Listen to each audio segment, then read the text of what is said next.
Okay, Jake, today's the day. No excuses. You will study English. You will focus. You will become a grammar ninja. Okay, Grammar Ninja, hi. Whoa, Anna, you scared me. How long were you standing there? Yeah, I was here long enough to hear you give a full motivational speech to your desk. But see, I was not talking to my desk. I was talking to myself in English. It is practice. True, that is actually smart. You are like your own teacher and your own student at the same time. Yeah, and it kind of works. When I talk to myself in English, I feel more awake, more ready to speak.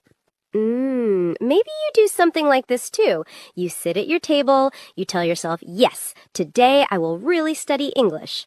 Right, and then 10 minutes later, you were just looking at the wall thinking, okay, but what exactly should I do now? Yeah, your heart is serious, but your plan is soft and messy. See, if that feels true for you, do not go anywhere. Yeah, because today we will talk about how to study English alone and still improve rapidly. No magic, no crazy secret, just a simple system that you can really use in your real life. Right, and we'll keep it slow and simple so you can copy it into your own routine. So hey, English learners, welcome back to the English Leap podcast, your cozy place to learn easy English through real-life conversations. I'm Anna. And I'm Jake, and we're really happy you pressed play today. Maybe you're walking somewhere, sitting on a bus, cooking, or lying in bed with your headphones on. And this is a B1 level episode. So if you are around intermediate level, this is perfect for you. Yeah, and if you feel more A2, you can still enjoy it. If some parts feel a little fast, it's okay. You can listen again later, and your brain will catch more the second time. Right, and maybe your mind is saying right now, I really want to improve my English, but I'm alone. I have no partner, no class. I don't know what to do. I feel stuck. Yeah, or maybe you think, I watch videos, I read things, but I don't see big change. Maybe I'm not doing it right. Maybe I'm just bad at languages. If you have thoughts like that, please see this clearly. You are not strange. You are not lazy. You are just a human who cares, but doesn't have a clear system yet. Yeah, true. That was me for a long time. My study style was, let us say, random and dramatic. One day I studied for 2 hours, then 3 days nothing, then one big guilty night with too much coffee. And my style was pretty notebooks and chaos. I made nice titles, I chose colors, I watched one video, and then I sat there like, okay, what now? So see, the problem was not our brain. The problem was our system, or really that we didn't have one. True, and I like to think of English like a little plant in a cup.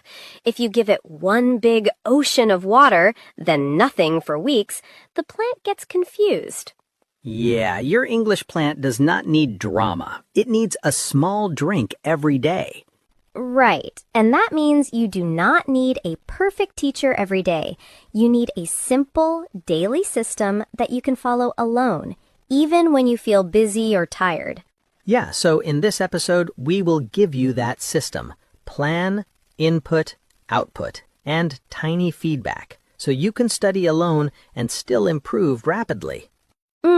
We will talk about how to make small goals, how to build a simple routine, what to listen to, what to read, and how to speak even when there's no partner with you. Right, and you do not have to copy every single idea.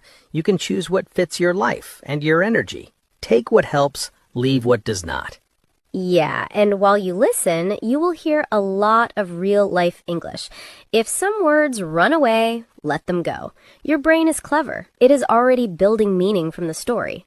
True, and near the end, we will slow down and repeat some strong, useful phrases from this episode, so you can steal them and use them in your own practice. And if you like learning this way, with real conversations and real feelings, please subscribe to the English Leap podcast and tap like on this episode. It really helps more learners find us. Yeah, and after you listen, tell us in the comments. Do you usually study English alone or with other people? And share one tiny detail about how you study. Something simple, like I talk to my mirror for 2 minutes, or I read 1 page before bed. Just one detail, not a whole book. Yeah, true. That was me for a long time. My study style was, let us say, random and dramatic. One day I studied for 2 hours, then 3 days nothing, then one big guilty night with too much coffee. Because for you, it is never just 5 new words. There's always a story behind them. Yeah, so Anna, when you think about your study time now, are you more routine person or still chaos and coffee person? I'm soft routine now. Not perfect, but I have a simple system that I follow most days, and that really changed everything for me. And that is what we want for you too. Not a perfect Instagram study plan, just a real system you can actually use alone. Yeah. All right, let us jump in. So, before we go deep, let us keep it simple.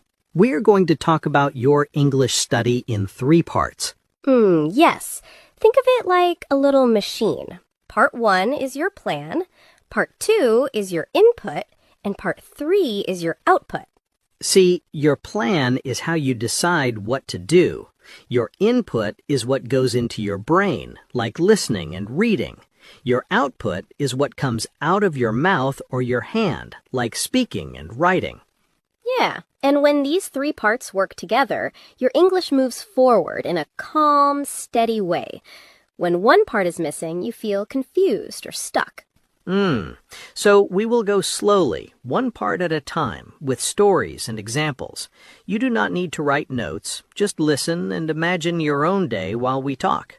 Right, so let us start with part 1, the plan, because without a plan, everything else feels heavy and random. And I know this part sounds boring, but honestly, this is where many learners lose or win the game. True. When you sit down to study and you think, okay, what should I do now?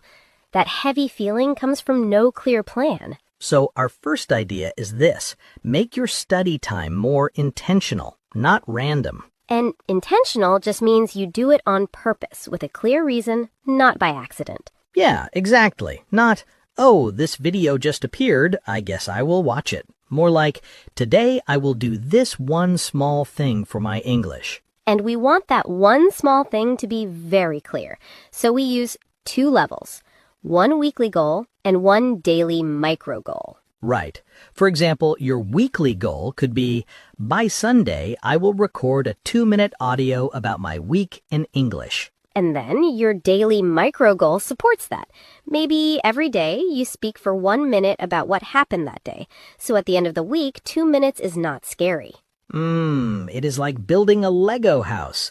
You do not put all the pieces in one day. You add a few blocks each day. And that little daily goal is enough to get the ball rolling. And when you get the ball rolling, you simply start something so it begins to move.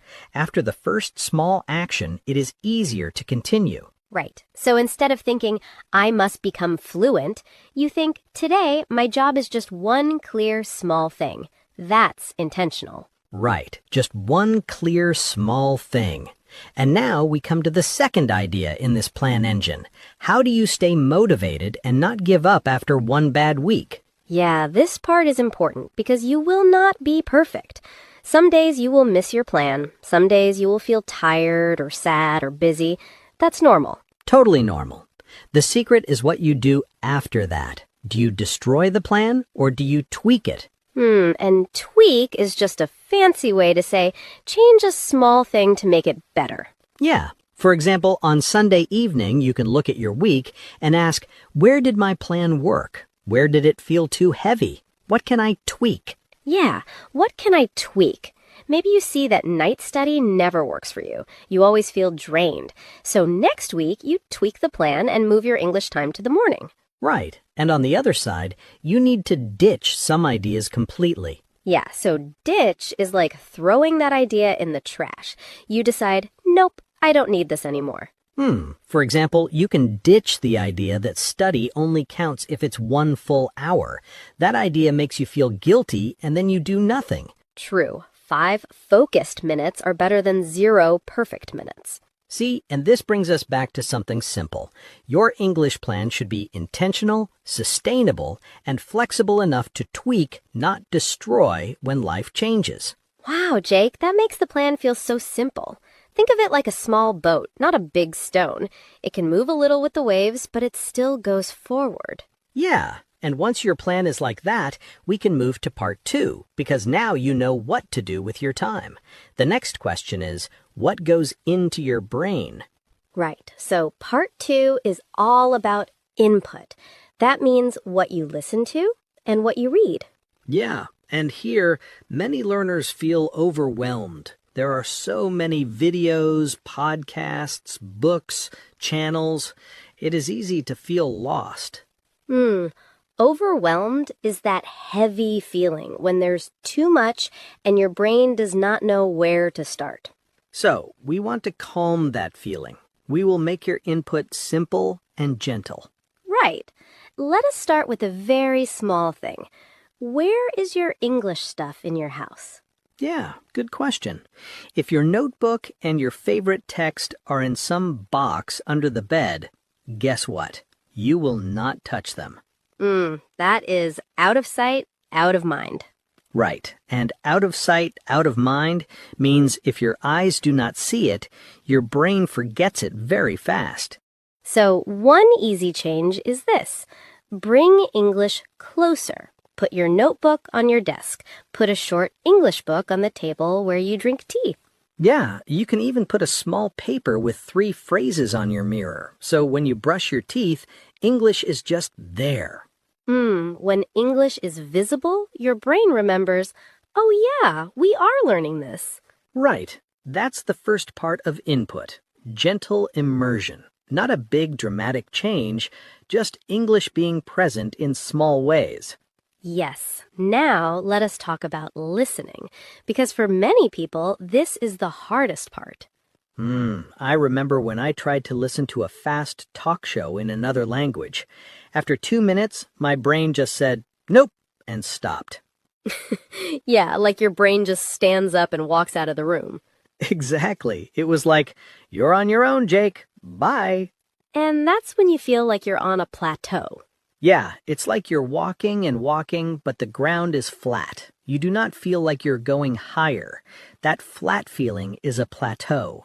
And sometimes when the audio is too hard, your brain doesn't just feel flat, it starts to drift off. Drift off is when your mind slowly goes away from the audio, maybe even starts to sleep a little. And we don't want that.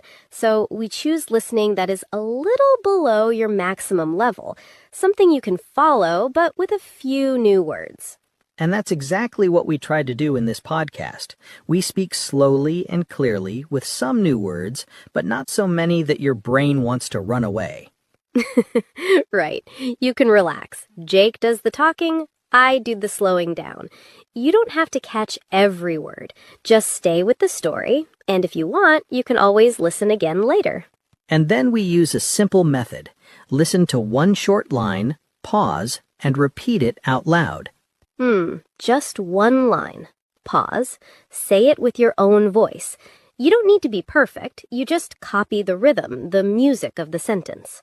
And when you do that, you are not only listening, you are also training your mouth and your ear at the same time. It's like a tiny feedback loop. A feedback loop means you do something, you hear it, and you learn from it. Right. 10 minutes of this is better than 30 minutes of just playing something in the background and drifting off. Totally. Now for reading, we keep the same idea, small and clear, not heavy. Yeah. Many learners think, if I want to be serious, I must read a big classic novel. Right. Then they read one page, feel confused, and never touch the book again. That is not helpful. For your reading, start with short texts, maybe a small story, a short article, or even a dialogue from a book made for learners. Yeah, you can use a simple 3-step loop. Step 1, read once for meaning, just to understand what is happening. Step 2, read again and choose maybe 5 useful phrases that you like. And step 3, use 2 of those phrases in your own sentence or say them out loud in a little story about your life. That way, reading feeds your speaking and your writing, not just your eyes. And remember, this is still part 2, the input engine. We're not trying to do everything at once. We're just making sure that what goes into your brain is simple, clear, and helpful. Right. Now we move to part 3, which is my favorite part, because this is when English comes out. Yeah, part 3 is the output engine. This is where you speak and write even when you are alone. And many learners say, Jake, I have no partner, so I cannot speak. But see, that is not true. There are many ways to speak alone. Right. The first and easiest way is self-talk, talking to yourself, like you were doing at the start of this episode. Yeah, so you can steal my style. For example, while you make breakfast, you say, okay, now I am making tea. After this, I will go to work. Today, I want to... It sounds simple, but this is real practice. Your mouth is moving, your brain is building sentences. And you can also choose 3 small questions every day. What did I do yesterday? What am I doing today? What will I do tomorrow? Yeah, if you answered those 3 questions out loud every day, your brain learns how to tell little stories about your life. See? And then we add one more thing that can be a real game changer for your confidence, the 60-second recording. 1 minute, not 10, not 5, just 60 seconds. Right. You press record on your phone, you talk about your day or about one topic, then you stop. Later, you listen one time.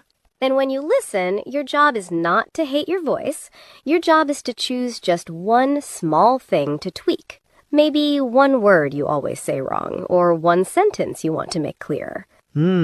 Over time, that 1 minute becomes proof.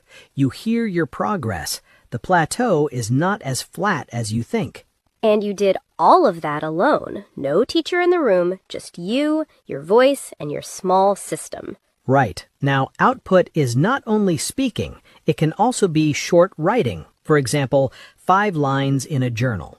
And you can use your new phrases there. Instead of only learning words, you use full sentence shells like, to be honest, or the main reason is. That way your vocabulary also becomes more intentional. You are not collecting random words. You are collecting tools that you actually use. And now we come back to the big picture. All 3 parts together.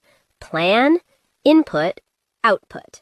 Right. When your plan is intentional and sustainable, your input is gentle, and your output is small but regular, you do not need magic. You just need time. And this is where I love that old sentence, Rome was not built in a day. True. That idiom is just a reminder that big things take time.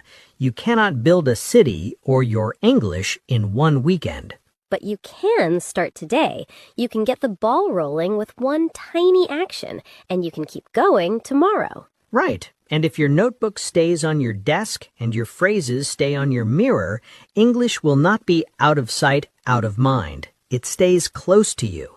Yeah, even on busy days, you can squeeze in a few minutes. And if one night you are so tired that you drift off during listening, that's okay too. You can sleep, then come back again next day. Right. The important thing is not to be perfect. The important thing is to come back again and again.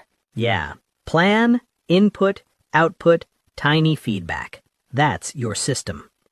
And now we will slow down and look at some of the strong words and phrases we used today so you can really keep them in your mind. Right. Let's do a calm word tour. We will go slowly. You can just listen first and then repeat if you want. Let us start with a plan word. Intentional. When something is intentional, you do it on purpose with a clear reason. It is not random. For example, my study time is intentional now.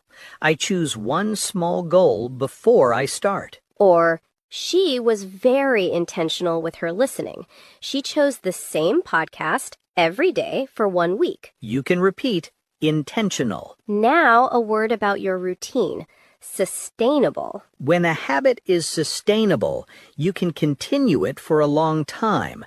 It does not kill your energy. For example, 10 minutes a day is a sustainable study routine for me. Or 3 hours every night was not sustainable, so he changed his plan. Repeat, sustainable. Next, a feeling in your progress, plateau. A plateau is like a flat place on a mountain. You are not going down, but you do not feel you're going up. Your progress feels flat. For example, after 1 year, she felt her English was on a plateau. She did not feel better or worse. Or if you only watch hard videos, you might feel stuck on a plateau. You can repeat plateau. Now a small action word. Tweak. When you tweak something, you change it a little to make it better. Not a big change, just a small adjustment. For example, every Sunday I tweak my study plan. I change one small thing. Or he tweaked his routine and moved his English time to the morning. You can repeat tweak. Next word is a bit fun. Ditch. When you ditch something, you throw it away from your life. You decide, I do not need this anymore. For example, she ditched the idea that study must be 1 hour to be real. Or he ditched his old heavy textbook and started with short, simple stories. You can repeat ditch. Now, an expression we love. Rome was not built in a day. This idiom is a reminder that big things take time. You cannot build a whole city in 1 day, and you cannot build fluency in 1 week. For example, when I feel impatient, I tell myself, Rome was not built in a day. My English needs time. Or, when his friend felt sad about slow progress, he said, Hey, Rome was not built in a day. Keep going. You can repeat, Rome was not built in a day. Next expression, get the ball rolling. When you get the ball rolling, you start something so it begins to move. After that, it is easier to continue. For example, a 5-minute listening session is enough to get the ball rolling. Or, he wrote just 1 sentence to get the ball rolling. Then more ideas came. Slowly, repeat, get the ball rolling. Now another expression. Out of sight, out of mind. Out of sight, out of mind means if you do not see something, you forget it very fast. For example, her English notebook was in a drawer. Out of sight, out of mind. She never used it. Or, he kept his book on the table so it was not out of sight, out of mind anymore. Slowly, you can repeat out of sight, out of mind. Next, a phrasal verb, squeeze in. When you squeeze in something, your day is full, but you still find a tiny space for that thing. For example, she squeezed in 10 minutes of English while she made breakfast. Or, he squeezed in a short speaking practice on his walk to the bus. Slowly, repeat, squeeze in. Our last word in this tour is drift off. When you drift off, your mind slowly goes away. You stop listening, or you slowly start to sleep. For example, the audio was too hard, so she drifted off after 2 minutes. Or, when he studied late at night, he often drifted off with the book in his hand. Slowly, you can repeat drift off. That was our calm word tour. 10 words and expressions that can help you talk about your study in a stronger way. Yeah, you do not need to remember all of them today. You can choose 2 or 3 that you like and use them this week in your own sentences. Right, and now we will close this episode with a small reminder and a simple challenge. Yes, so first, the reminder, your English is not a big mystery. It is a simple system. Yeah, plan, input, output, and tiny feedback. Right. You make your study time intentional. You choose a sustainable routine. You listen and read in small, clear bites. You speak and write a little, then you tweak. And remember, if you feel like you are on a plateau, it does not mean you are broken. It just means it's time to make a small change, not to quit. You can tweak your plan, you can ditch one heavy idea, you can squeeze in 5 minutes on a busy day. Yeah, and always keep this in your pocket. Rome was not built in a day. Your English will grow bit by bit as long as you keep coming back. So now here's our simple challenge for you. Right. We call it the 7-day solo boost. For 7 days, you'll record yourself for 60 seconds each day, just 1 minute. Yeah, you can use 3 small questions to help you. What did I do yesterday? What am I doing today? What will I do tomorrow? You press record, you answer in simple English, you stop. No pressure to be perfect, no long speech, just 1 real minute. Right. Then you listen 1 time. You choose 1 small thing to improve. Maybe 1 word, maybe 1 sentence. That is your tiny feedback. And on day 7, you listen to day 1 again. Just notice. Don't judge. Just see how your voice, your flow, your confidence feel a little different. Yeah, it might be a small change, but it's real. And you did it alone. You showed up for yourself. If you try this, tell us in the comments. You can write, I finished the 7-day solo boost, or tell us one thing you noticed about your voice. And if this episode helped you, please like it, subscribe to the English Leap podcast, and share it with one friend who is also studying alone. When you put on your headphones, think of us as your study friends, sitting beside you and cheering quietly. Yeah, we believe in your small steps. You do not need to be perfect. You just need to keep going. Right. This is Anna. And this is Jake. And you have been listening to the English Leap podcast. Bye! Your progress doesn't end here. To continue advancing your English skills, click on the next video or explore the additional videos we've thoughtfully selected for you.